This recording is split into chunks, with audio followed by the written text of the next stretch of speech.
This is what we mentioned. We want you to be cautious in general partnerships to not be a general partnership by accident. So the early part of the slides here talk about when does something look like a partnership, where you're sharing profits, you set certain goals together and things like that. And again, you want to avoid this, not get into it, but avoid it, so that you don't end up. Again, we're watching for common interest, sharing the profits, and so forth. You can have partnership by estoppel. Remember, our friend estoppel is just the word that means you're prevented. So you can't deny a partnership if you act like you're in a partnership.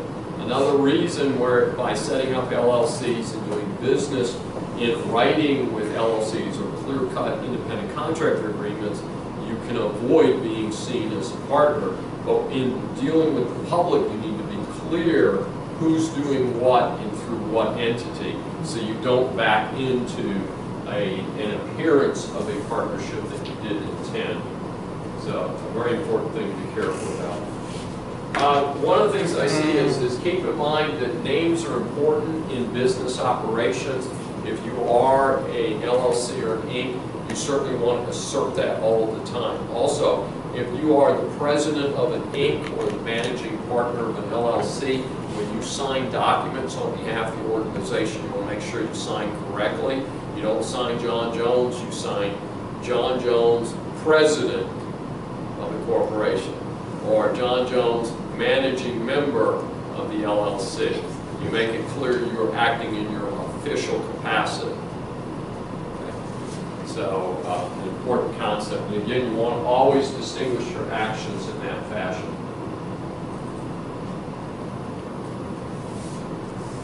This is an interesting provision. It comes up at this point in this chapter, but I want to put in a pitch for this for all business organizations.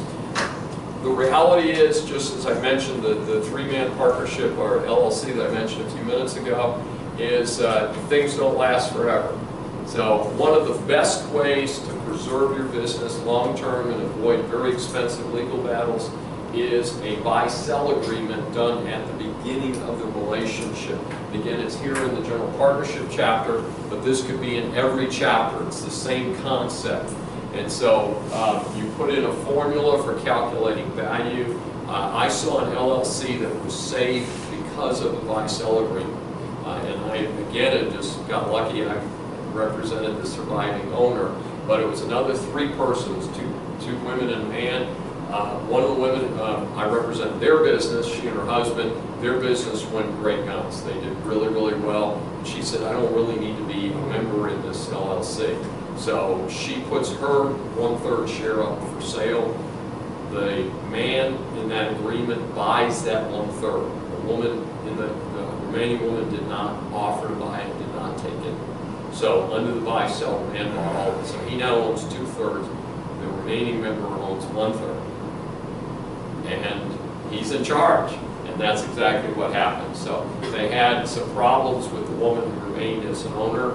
And basically they fired her, and the LLC agreement was written specifically enough that you had to be an employee to continue to be a member.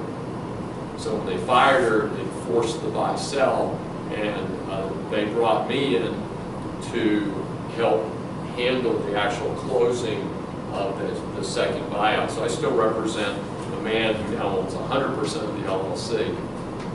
But it was pretty interesting how it all went down. But again, she had the opportunity to buy that other third, or even split it with the guy and end up with 50-50 ownership.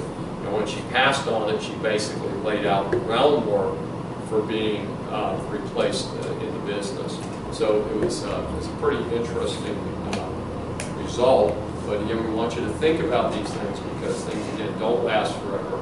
It is a much better thing. I worked with a pair of professionals who had a publication, and it ended up one of the guys spent all the time on the publication. I mean, basically his own practice really went down because it turned out to be preeminent publication in the niche industry. And then the other guy was sitting there cruising, and finally the first guy said, well, wait a minute, I'm tired of sharing. They did not have a buy-sell.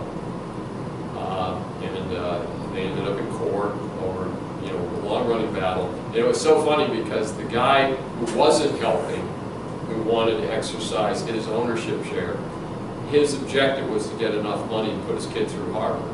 Now, I don't know if his kid was going to get accepted at Harvard, but it had nothing to do with the value of the business. He had just set an arbitrary number. This was some years ago, and it's like $80,000 or $100,000 is what he wanted to get out of it, even if his interest was only worth $20,000 or $30,000. But anyway, they ended up with both having lawyers and having a big fight. So buy-sells, very, very good idea, and again, save a lot of heartache and cost later. Let's see, we're going to go through this.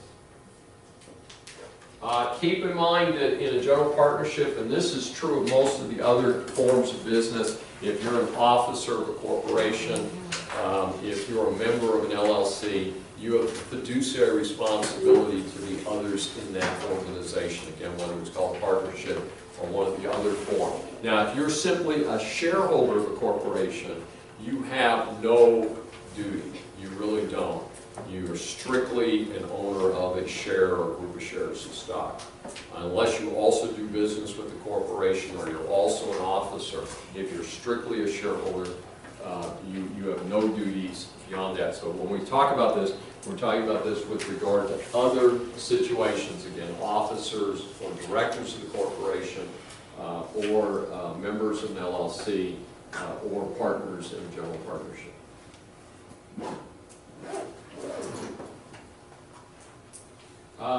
One of the things that we also want to look at is dissolution. Again, the rules here are talking about general partnership dissolution.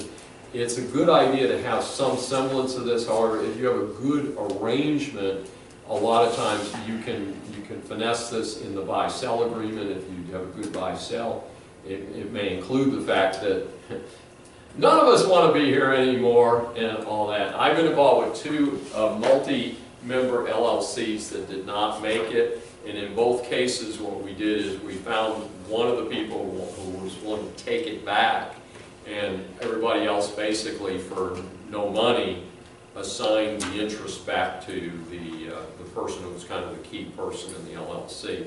And so it was very quietly handled in that fashion. So again, having responsible people talk to each other, work things out, can make things go a lot smoother.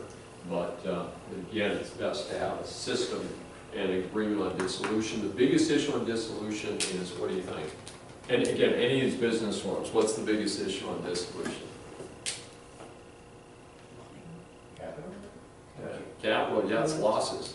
Yeah. So what do you do if there's still money owed and maybe you personally guaranteed the money?